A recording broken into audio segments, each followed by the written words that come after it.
Okay, now let's take a look. So what we are saying, you saw that test case, right? In test case, what we do, we do we do test an application step by step, right? Now test scenario, right? Test scenario is a little bit bigger than test case, right? More expression. Yeah, you say, let's say, check the login functionality. It can be a test scenario. Let's say I'm saying, guys, please focus on here. Let's say I'm saying, um,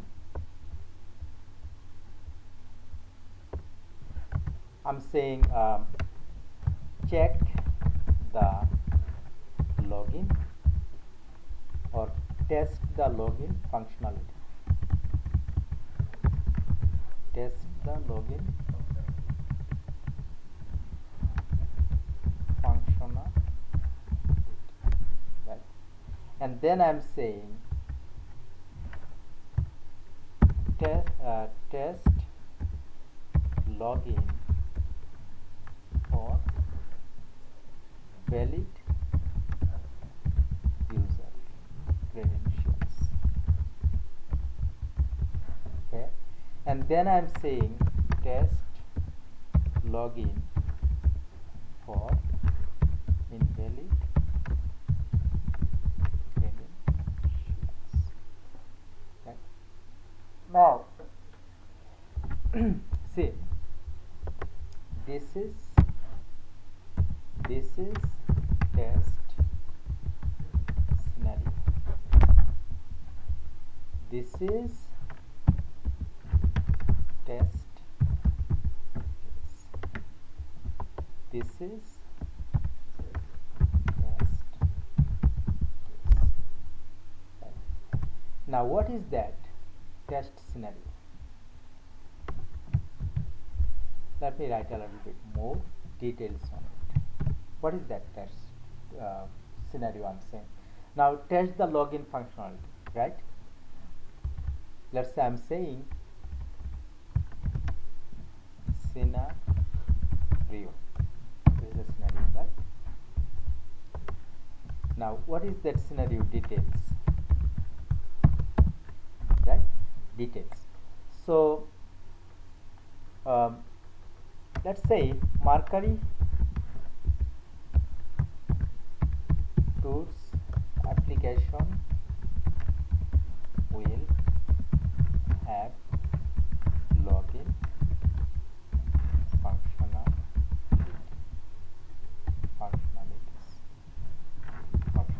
right?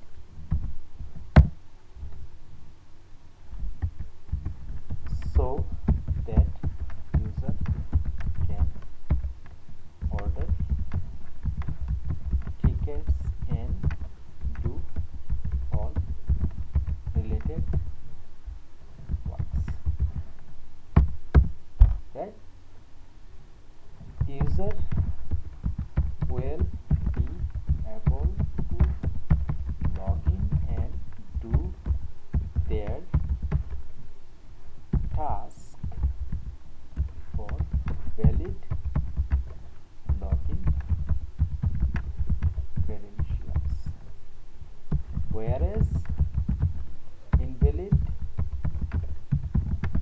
credential will be denied with approve. Sure. Real process. I might have to bring a projector probably. In the near future I have a plan to bring projector. Okay. But not in couple of class probably afterwards. You will get it this year. Can everyone see now? Yeah. Okay. So what we are discussing here? We are discussing test scenario and test case. Test scenario and test case.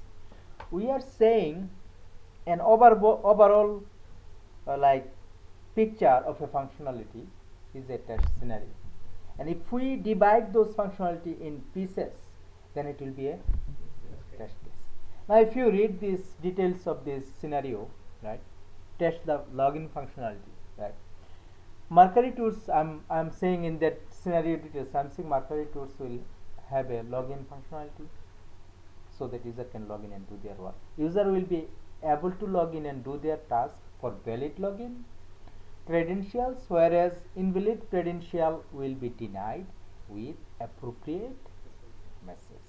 Now it is not a test case, but I left enough clue from where you can design your test case.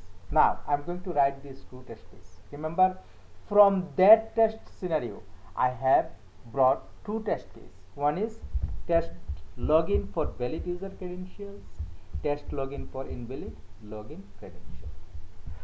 So like Javed, I'm going to write my test case, test case number in a meaningful way. You did it, right? So let's say test case none, right? This is a Mercury tour application. We'll give a meaningful name, Mercury tour 001, right? And then test case name, right? We can say test case name, we can say client name, test client name, test client name.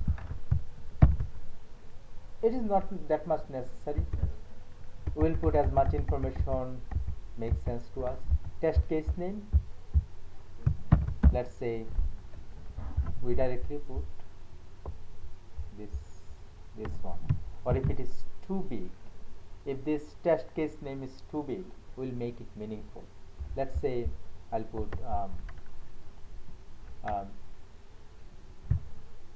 test valid login, test login. Actually it is better we keep it, it is already short, we keep it as it is, right? Okay, then we can say dependency, right? Dependencies, it might have dependencies like what? If dependencies means this functionality, where does it depend? So test login for valid user credential. If you want to test login for valid credentials, this user will have to be, first of all, this user will have to be registered. If it is not registered, can you check login for valid user credential? If the user is not registered, can you? Can you? Can you do that?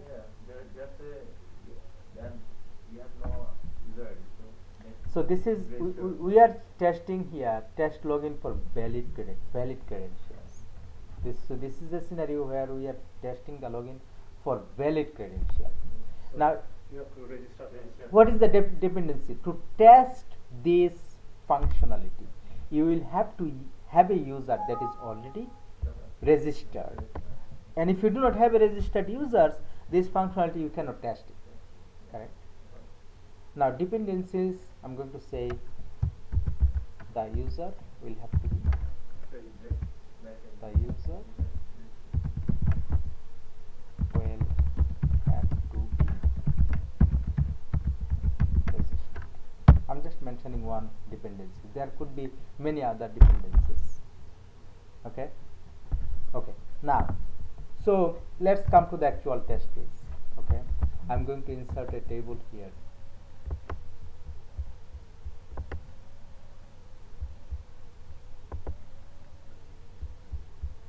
Number of columns I'm going to say 4, number of rows I'm going to say 5.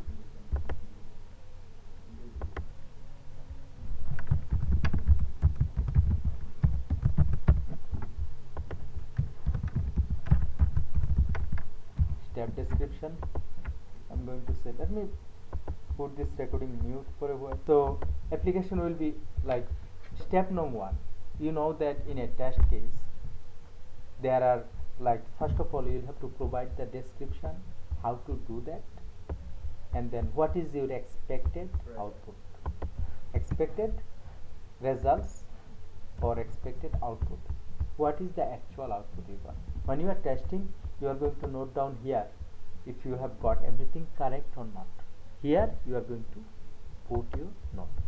Now the first step I am saying that make this smaller so that it doesn't take a lot of space. Okay, so invoke browser and navigate to Mercury Tools website. I'm saying application will be opened with the logo displayed on the top left corner. Now if you go to that, normally these things will be coming from the requirement document, business requirement document, right? Now let's say next step, right? Click on, let me just quickly take a look where that, so click on sign on. Click on sign on from the menu. So username and password text box will be displayed, correct? Yeah. Username and password text box will be displayed, right? And then next step, what is the next step? Input a valid user ID, right? What is the expected output when you input the user ID? That user ID will be displayed on the text box, correct?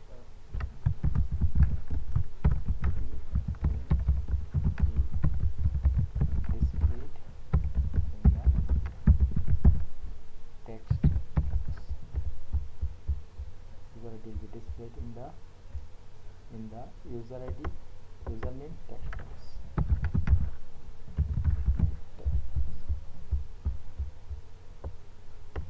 And then fourth step, input a valid password or input password for that ID. Input password for that ID. Then what will happen? Password will be displayed as encrypted or masked, right? Then I am running out of column, so I am putting out of rows, so let me put enough. Insert rows value, insert rows. Okay, then you click on the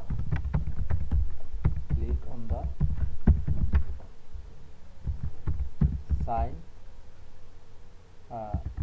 click on the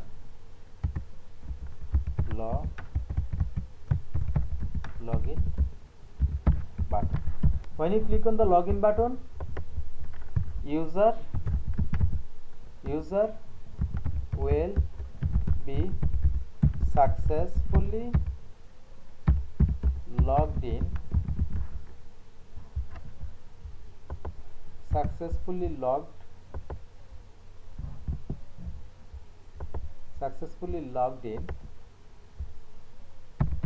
right? That's it. Let's say up to this. So this is a test case for what? This is a test case for valid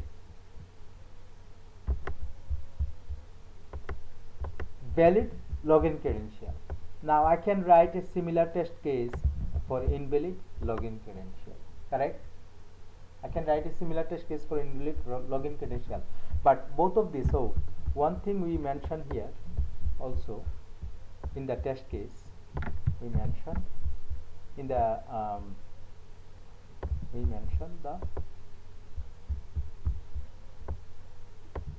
test scenario.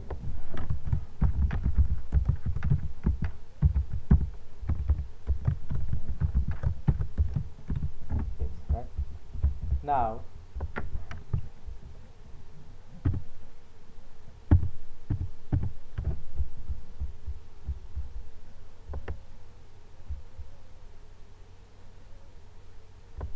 now so from that same test scenario, how many test cases we are getting? Two test cases, right? Can you write the next test case now? This test case, this one, test login for invalid credential.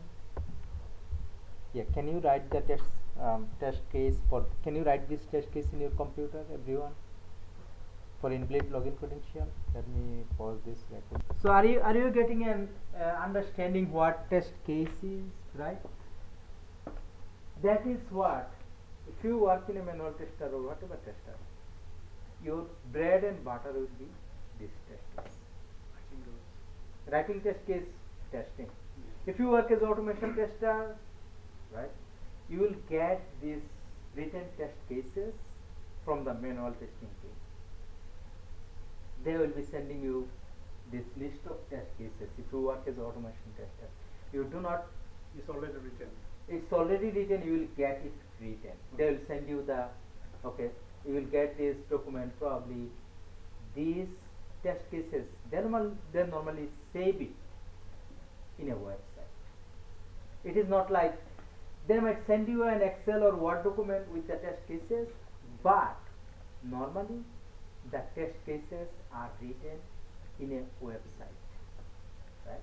When you want to make a post in the social media, you go to social media website, Facebook, Twitter, Instagram, right? Yeah. So when they write test case, for writing test case, they use a software or they use a online tool. That is what we are calling test case management tool. So where do they write test case? They write test case in a test case management tool. What kind of tool? Right? Remember this word, test case management Tool. tool. Let me note down this word. So, Monjima, let me bring your test case that you have sent me.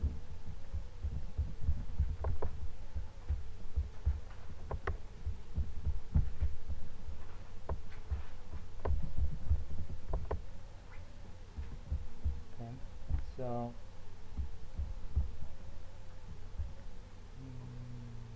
is it this one?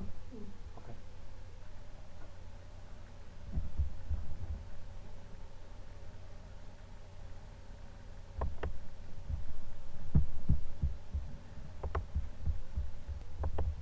So this will be my test case too. As you guys can see that she has a test case name, test case number, right?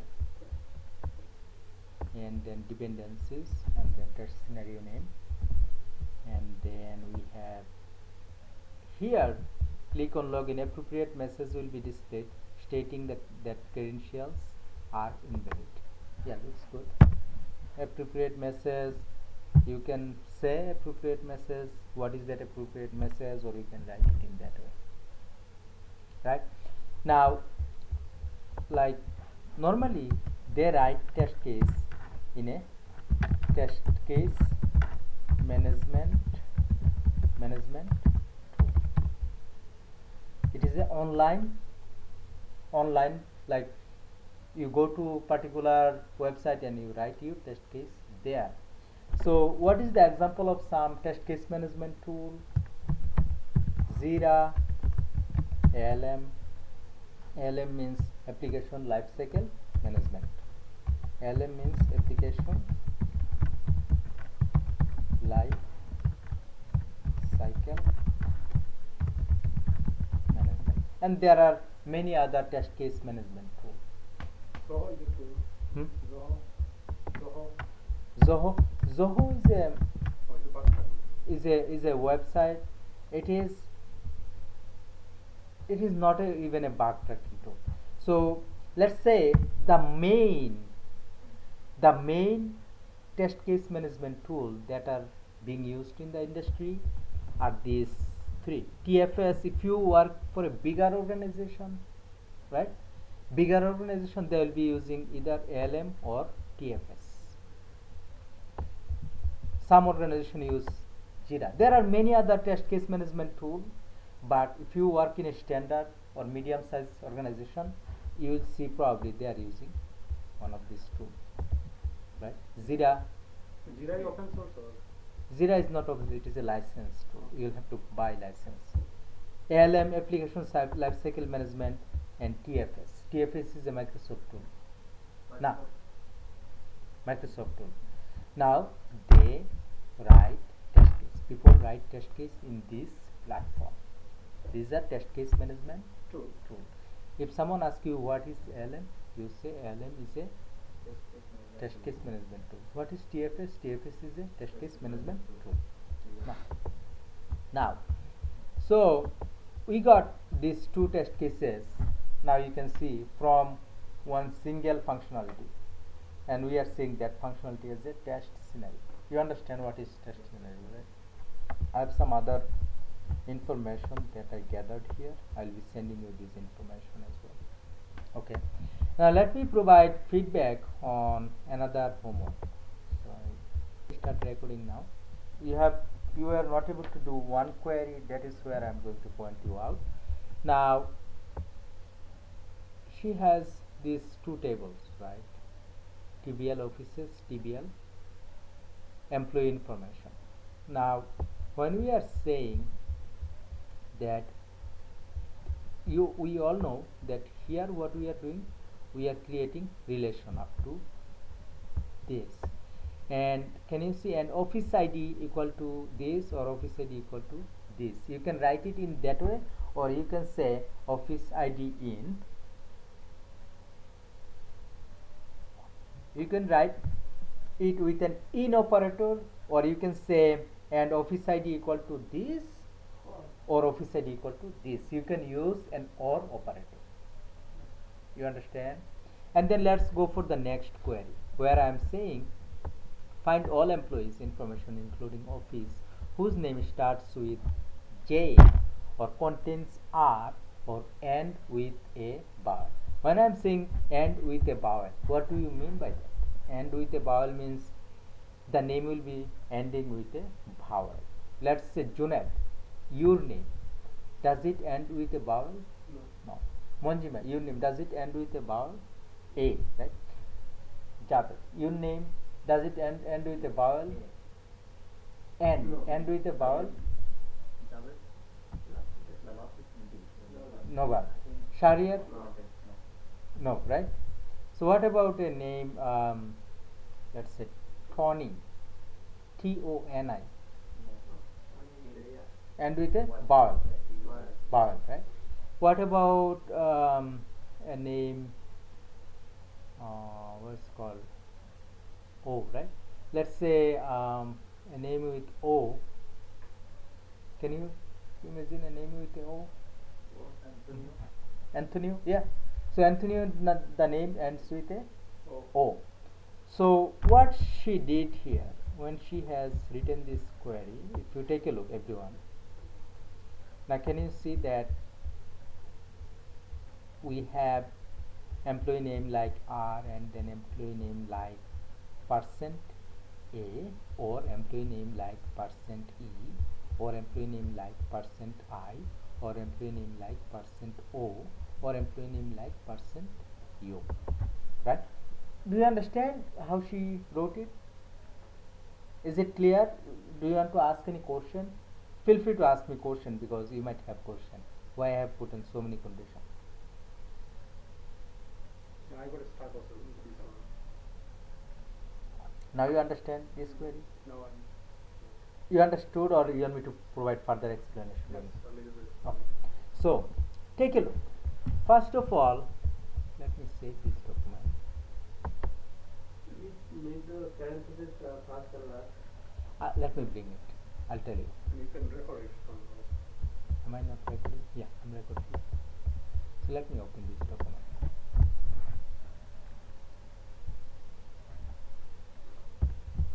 Okay, now what is the query says? Can you see she has the query here so that I do not have to go back to check her answer.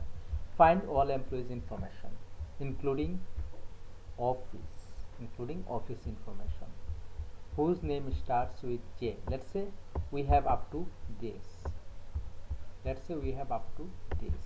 Now select EID employee information dot name.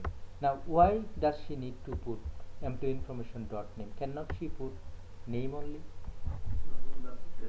Huh? Name and what table? You tell me. What table there? We have this name field in both tables. Here name means office name, right? Here name means person's name, right? So we are looking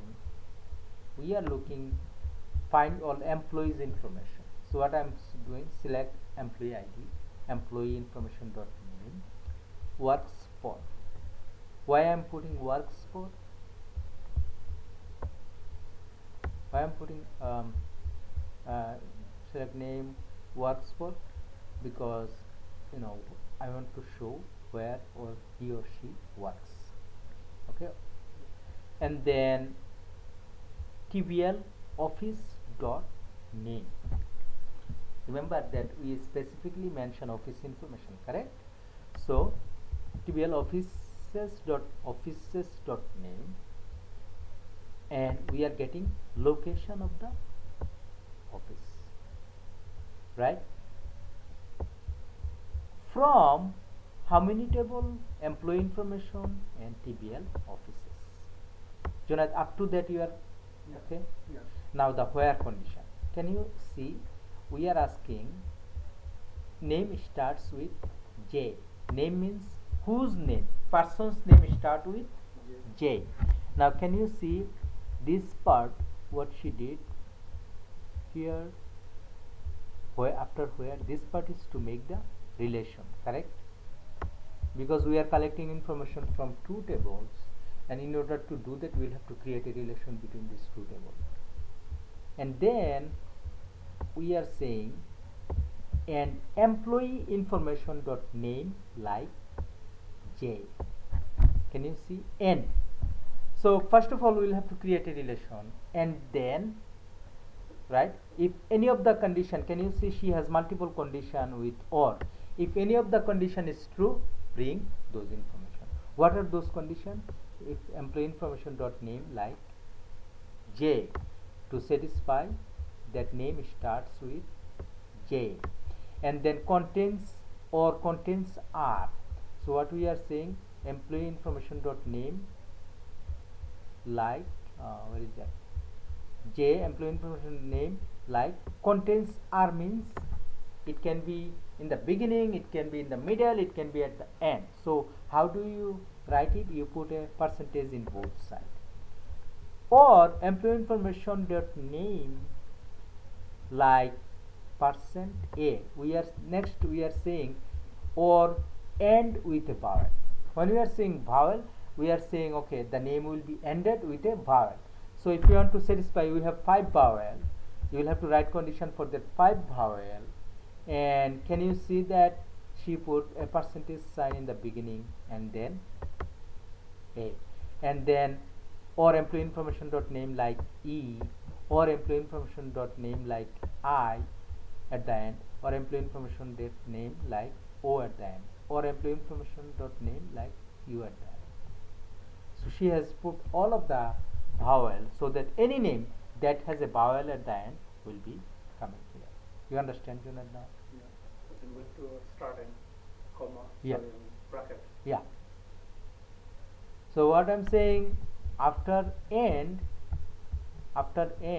I'm saying we have started a bracket up to this. Look at this. What does this mean? And all of these conditions are connected with or. That means if any of the condition is true, then bring that information. If you put not the whole bracket, If you do not put, if and I use and, then I will use or. Yeah. So so it is better it is better you put a No, bracket yeah. or bracket, because we like in the bracket whatever condition is there. Before we don't use the bracket, No. we use and or. Yeah, it will work, but to understand you put the bracket. That means we are saying in the bracket whatever condition I have, if any of the condition is more, I think true, more safe, yeah. Safe. And specific. yeah, specific to understand. And is bracket. Yeah, But the result still comes without. the result will still come. Got it. Okay, so What is the other method? So like these are two methods. so you can In or in method, right? there is a in method. Let's say if you want to bring multiple data, so her query, can you see in this one, right? Can you see she said that, let me enable editing. In this query, right, I will write this query in another method. This query she has written in this way, right? Let me write it in another way. Okay, so can you see and office ID equal to this or office ID equal to this? Instead of this you can say or office ID in, and then put parentheses, here you put comma,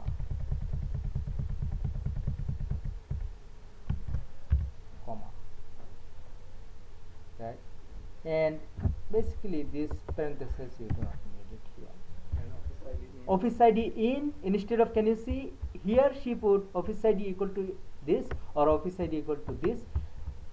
I am saying office ID in this set of value. Okay. No, but I have a question for like there is a the office name for E 3000 and E 1000 Mm-hmm. or and it's different. If you put And means both. both, Yeah. Or means anyone. anyone. it's- So if you say, let's take a look guys here, if you put and here instead of or, right, do you think it will bring any result? No. No, because none of the record Yeah. has these two office ID together. Every record has one office ID, Yeah. right? If you put, okay, office ID will be E3000 and office ID will be E1000, is it possible? Does any office has two ID? No. No. So that's why you put or here. Makes sense, guys? Junaid, Yeah. understood? Yeah. Everyone, Shahriar, you understood? Very good. Okay. So, now let's go back to the